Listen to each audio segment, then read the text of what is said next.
प्रभुं प्राणनाथं विभुं विश्वनाथं जगन्नाथनाथं सदानन्दभाजम्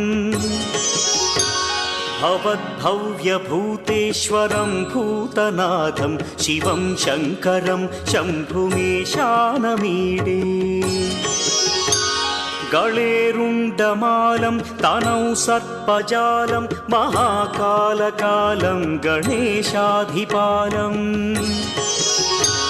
जटाजूटगङ्गोत्तरङ्गैर्विशिष्यं शिवं शङ्करं शम्भुमीशानमीडे